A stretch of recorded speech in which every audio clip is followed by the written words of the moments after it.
Audio Jungle. Selamat pagi anak-anak, kita bertemu kembali dalam mata pelajaran Bahasa Indonesia pada pertemuan ketiga. Tetap semangat ya, yuk kita ikuti bersama-sama pembelajaran Bahasa Indonesia hari ini. Semangat!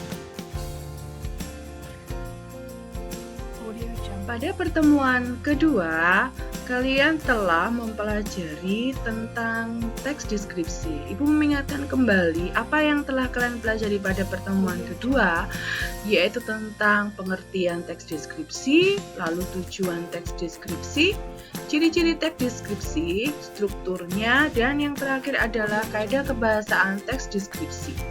Nah, hari ini kita akan membahas sebentar tentang penugasan yang kalian kerjakan pada pertemuan sebelumnya.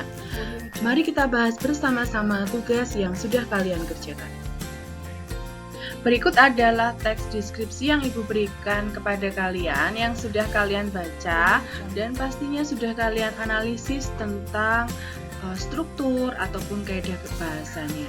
Nah, silahkan baca kembali sejenak teks deskripsi yang berjudul Indahnya Parangtritis.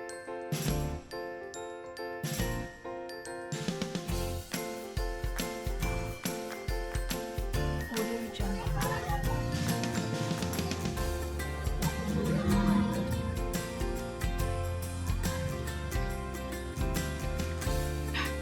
Audio Jungle.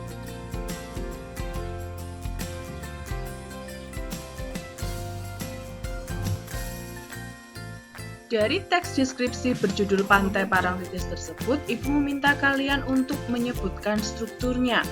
Yang perlu kalian ingat bahwa struktur dalam teks deskripsi itu ada 3, maka Ibu meminta kalian untuk menyebutkan strukturnya apa dalam setiap paragraf, lalu terdapat dalam paragraf berapa, dan alasannya kenapa. Kemudian Ibu juga meminta kalian untuk menemukan 10 kata benda, 5 kata sifat, 5 kata kerja aktif, dan 5 kata kerja pasif. Baik, Ibu sudah membaca tugas-tugas yang kalian kumpulkan dan sudah ada beberapa komentar di tugas kalian masing-masing. Nah, agar kalian memiliki pemahaman yang sama, kemudian kalian mengerti mana jawaban yang benar dan kurang tepat, hari ini kita akan membahas tugas pertemuan kalian yang kedua. Nah, mari kita bahas tentang struktur dan kaidah kebahasaan pada teks deskripsi berjudul Pantai Parangtritis. Silahkan kalian simak dengan teliti, dengan cermat, dan diulang apabila memang belum jelas. Baik, kita bahas struktur tentang teks deskripsi. Nah, kalau kalian sudah membaca materi pada pertemuan sebelumnya, seharusnya kalian sekarang sudah paham apa itu struktur dari teks deskripsi.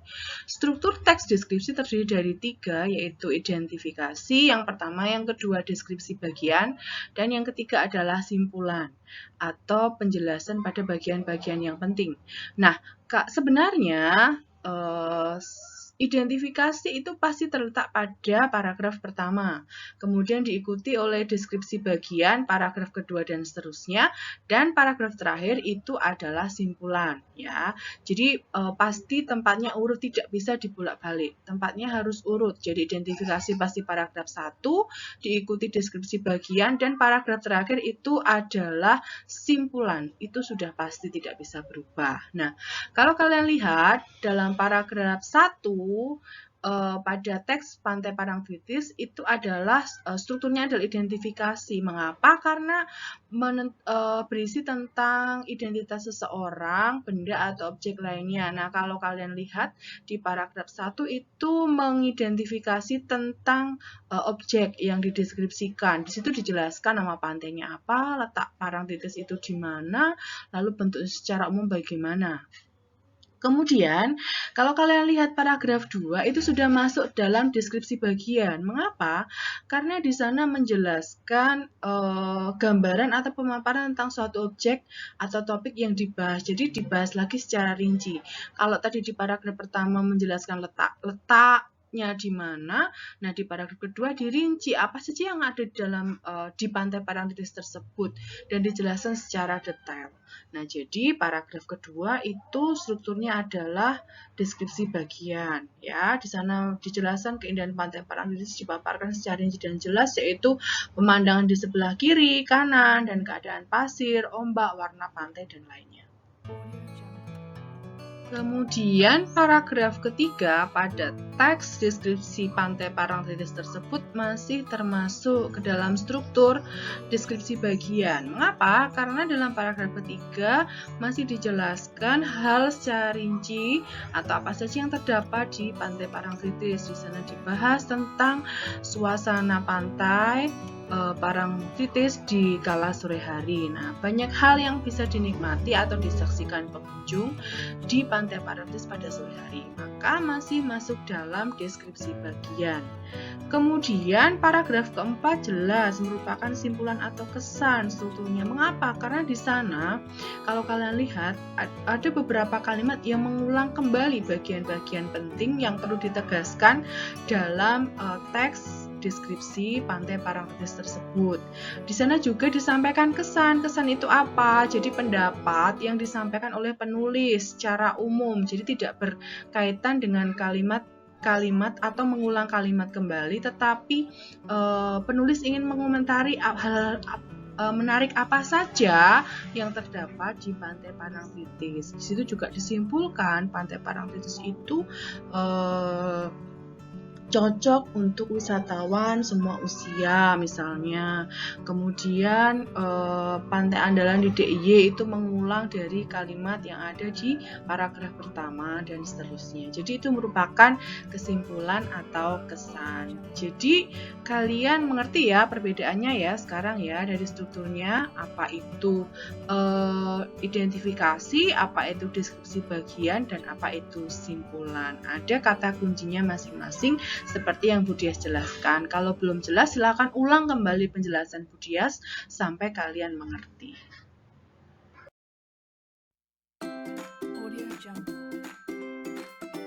Lalu analisis kaidah kebahasaan dari tugas yang Ibu berikan kepada kalian. Ibu meminta kalian untuk menyebutkan 10 kata benda.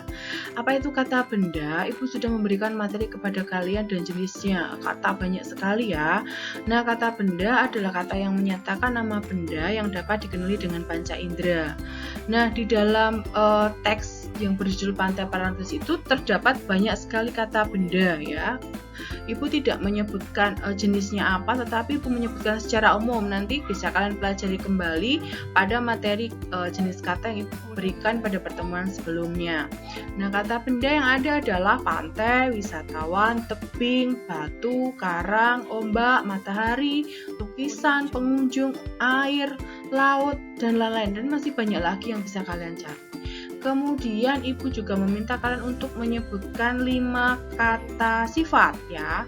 Kata sifat berarti menerangkan keadaan watak dari benda. Jenisnya juga banyak, kalian juga bisa pelajari lagi di penjelasan jenis kata ya.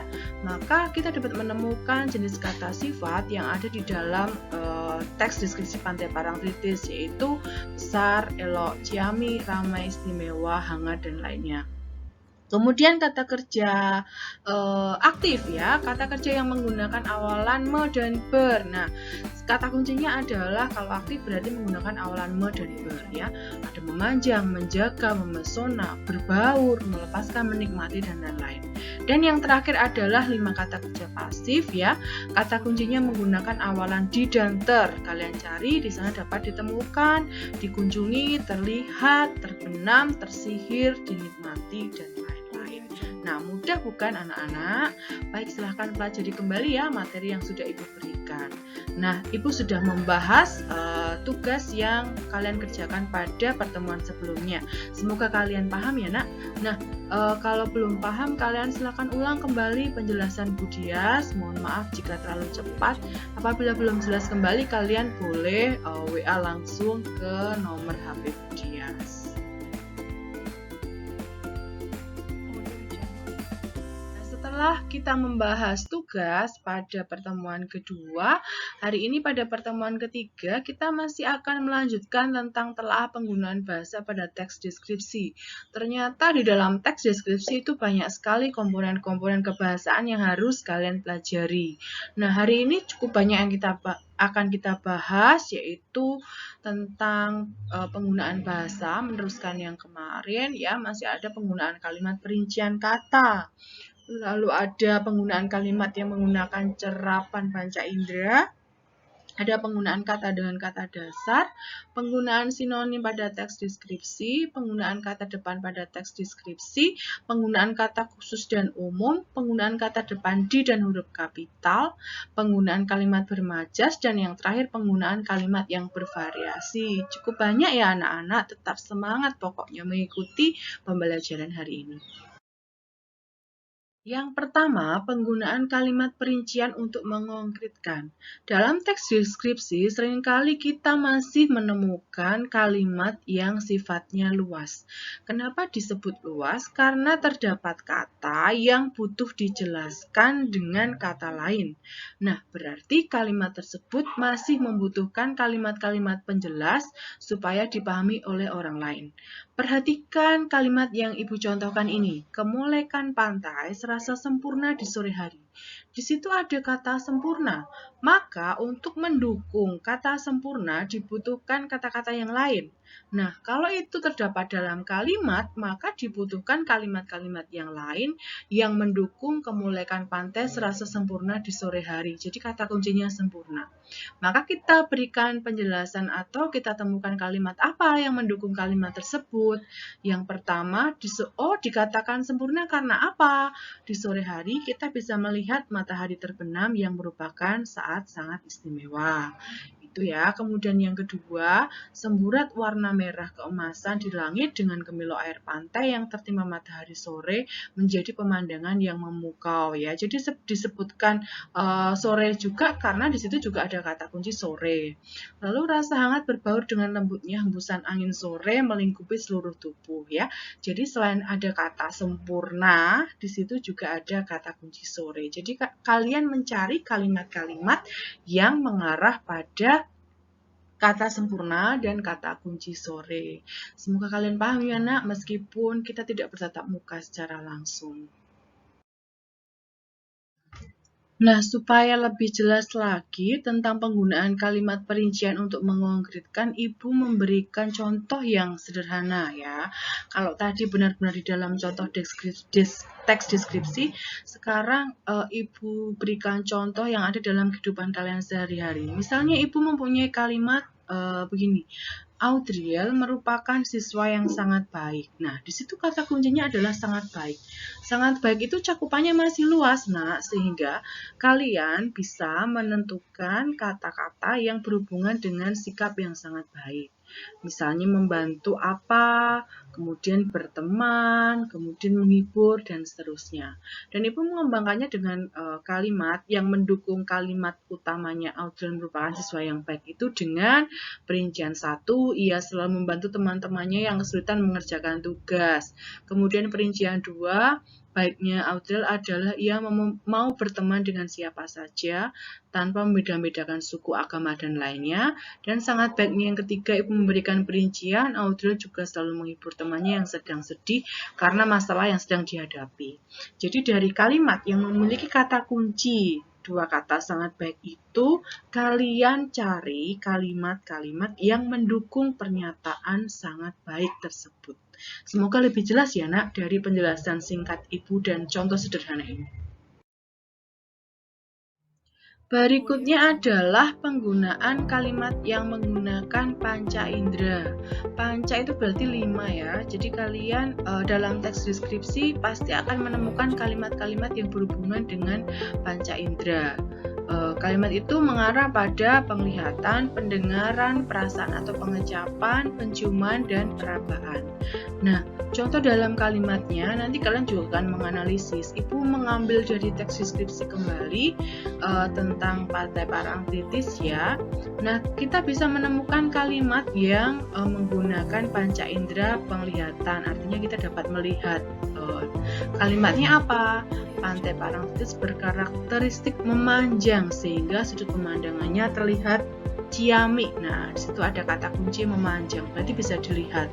Terlihat ciamik, jelas ya, ada kata terlihat di situ. Kemudian pendengaran. Ombak yang bergemuruh terdengar menyapaku di kala senja. Nah, di situ jelas kita mendengarkan gemuruh ombak ya. Ditandai dengan kata kunci terdengar juga.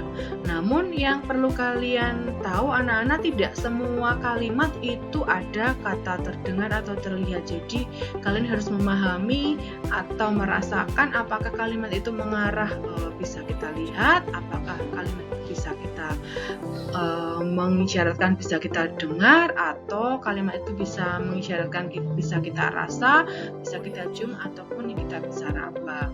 Lalu yang ketiga adalah perasaan atau pengecapan ya.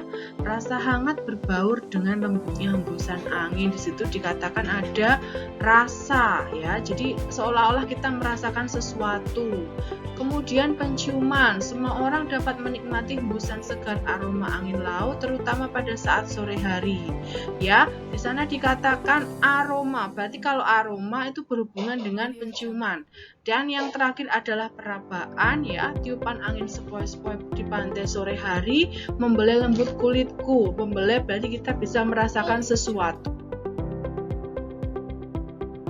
Kemudian yang ketiga adalah penggunaan kata dengan kata dasar yang diawali dengan huruf K, P, T, dan S. Nah, ini memang cukup sulit.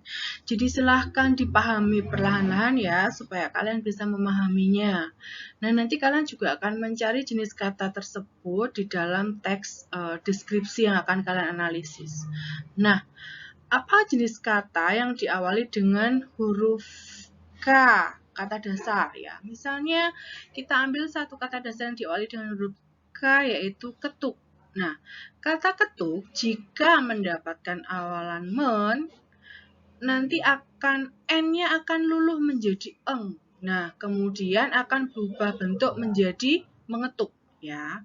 Jadi kata ketuk bila ditambahkan dengan awalan men, itu K-nya akan luluh atau hilang, berubah menjadi eng. Jadi bukan menketuk lagi, tetapi berubah menjadi mengetuk.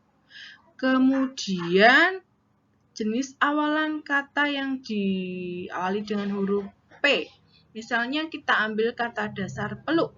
Nah, peluk ditambah awalan men, tidak akan menjadi menpeluk, tetapi P-nya akan luluh menjadi M, sehingga menjadi memeluk. Ingat ya, K, P, kemudian yang ketiga adalah T. Misalnya kita ambil kata dasar tekuk. Nah, tekuk yang mendapat awalan men, itu tidak akan dibaca mentekuk, tetapi T-nya akan luluh menjadi N, sehingga berubah menjadi menekuk. Dan yang terakhir adalah S. S kita ambil contoh Sita. Jika Sita diberikan awalan men, maka tidak akan berubah menjadi mensita, tetapi S-nya akan luluh menjadi NY, sehingga membacanya adalah menyita. Ya, jadi ada kata-kata dasar tertentu yang diberikan awalan men, itu bentuknya akan berubah. Nah, kata-kata dasar yang diawali apa saja? Yaitu kata dasar yang diawali oleh K, P, T, dan S. Nanti kalian juga akan mencari kata-kata tersebut di dalam teks deskripsi yang akan kalian gunakan latihan. Ya. Lalu yang keempat adalah penggunaan sinonim kata. Nah, apa itu sinonim kata? Sinonim kata adalah persamaan kata. Jadi, satu kata itu memiliki banyak sekali persamaan kata. Contohnya apa? Misalnya kata senang. Nah, persamaan katanya adalah bahagia, gembira, sukaria, begitu ya. Kemudian kalau kita ambil kata perempuan, apa sinonim dari kata perempuan atau persamaan katanya? Ada putri, cewek, wanita, dan lainnya ya. Begitu Jadi itu adalah sinonim kata. Itu juga akan kalian temukan dalam teks deskripsi. Kemudian penggunaan kata depan ya, ini juga dia sudah membahas pada materi jenis kata pada pertemuan sebelumnya ya. Kata depan adalah kata yang selalu berada di depan kata benda, kata sifat atau kata kerja untuk membentuk gabungan kata depan ya. Jadi sebenarnya banyak jenisnya, tapi yang sering dipakai adalah kata di. Kata depan di ya. Contohnya apa? Misalnya di pantai. Nah, ini akan kalian temukan di teks deskripsi. Nah, ingat ya, di pantai itu penulisannya dipisah. Karena apa? Pantai itu adalah menyatakan tempat. Jadi kalian ingat-ingat, jika mengawali kata yang menyatakan tempat, maka penulisannya dipisah, diingat. Lalu yang kedua, diperuntukkan. Nah, penulisannya disambung karena peruntukan bukan menyatakan tempat ya. Jadi penulisannya disambung. Begitu juga dengan contoh dari pantai, maka penulisannya dipisah. Nah, itu ya, diingat-ingat ya cara penulisan atau menggabungkan kata di dengan kata berikutnya. Lalu yang keenam adalah penggunaan kata umum dan kata khusus. Nah, di dalam teks deskripsi kalian pasti akan menemukan penggunaan kata umum dan khusus. Kata umum adalah kata yang luas ruang lingkupnya dan dapat mencakup banyak hal. Sedangkan kata khusus adalah kata yang ruang lingkupnya dan cakupan maknanya lebih sempit. Kalau tadi ada kalimat perincian dan kalimat umum, sekarang katanya saja ya. Contohnya apa? Misalnya ibu punya contoh kata umum bunga. Maka kata khususnya apa? Yaitu bunga itu jenisnya apa saja, ada mawar, melati, anggrek, dahlia, cempaka, teratai, dan lainnya.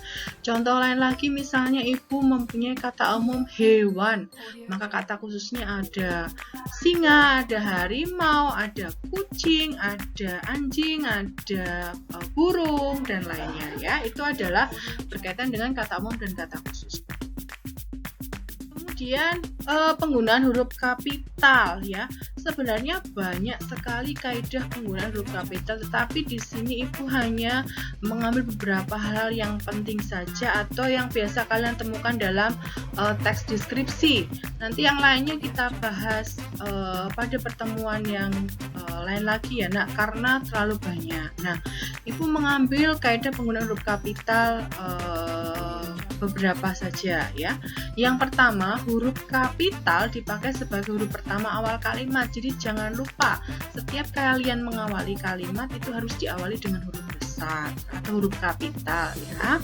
Nah, contohnya Ibu sudah menuliskan di situ ya. Kalimat itu adalah diawali dengan huruf atau huruf kapital dan diakhiri dengan tanda baca yang sesuai. Di situ tanda bacanya ada tanda tanya dan tanda titik ya. Kemudian huruf kapital dipakai sebagai huruf pertama unsur nama orang termasuk julukan ya. Jadi kalau kalian menuliskan nama orang itu harus diawali dengan huruf kapital. Lalu yang ketiga, huruf kapital dipakai sebagai huruf pertama nama bangsa, suku bangsa dan bahasa ya. Sama setiap nama bangsa, suku bangsa dan bahasa itu diawali dengan huruf kapital. Misalnya bangsa Indonesia. Nah, Indonesianya I-nya diawali dengan huruf kapital. Atau kalian menyebutkan bahasa Bali misalnya, B-nya dituliskan atau diawali dengan huruf kapital.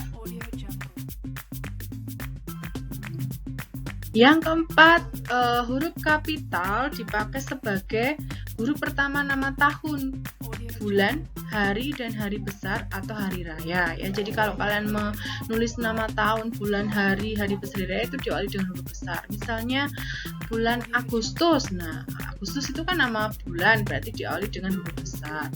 Lalu hari Jumat. Nah, Jumat itu kan merupakan nama hari, maka diawali dengan huruf besar. Lalu Masehi itu kan nama tahun begitu ya. Jadi maka diawali dengan huruf besar. Nah, lalu huruf kapital dipakai sebagai huruf pertama nama geografi.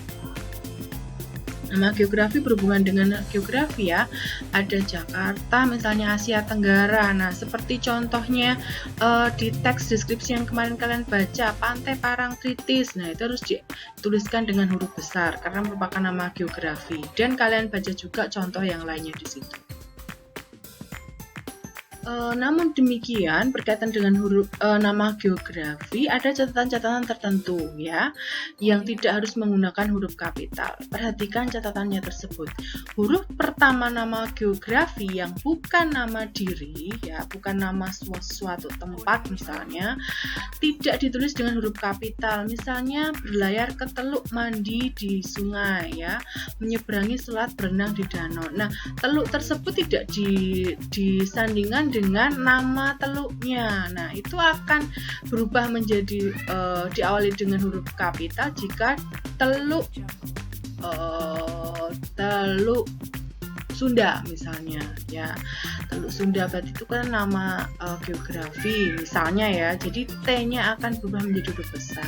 Namun kalau hanya teluk atau selat saja tidak diawali dengan huruf kapital.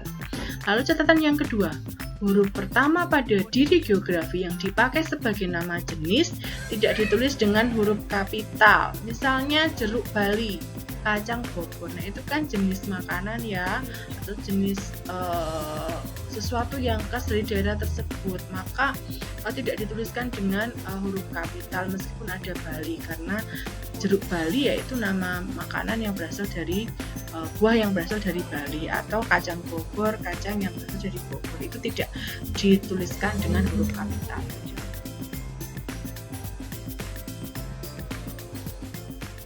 Kemudian penggunaan kalimat bermajas. Semangat ya nak, banyak sekali materinya hari ini ya. Nah, majas itu apa? Majas adalah gaya bahasa yang digunakan penulis untuk menyampaikan sebuah pesan secara imajinatif dan kias. Nah, supaya tidak bingung, Budias akan menjelaskan beberapa jenis majas. Nanti kalian cari kalimat-kalimatnya di dalam teks deskripsi. Ada apa saja? Ada majas personifikasi ya. Jadi di dalam sebuah kalimat itu ada kalimat yang mengarah seakan menggantikan fungsi benda mati yang dapat bersikap layaknya hidup. Misalnya, rembulan seakan tersenyum menyapaku ya. Rembulan itu kan benda mati, jadi dia tidak akan bisa tersenyum. Tetapi di situ digambarkan seolah-olah tersenyum. Maka menggunakan majas personifikasi.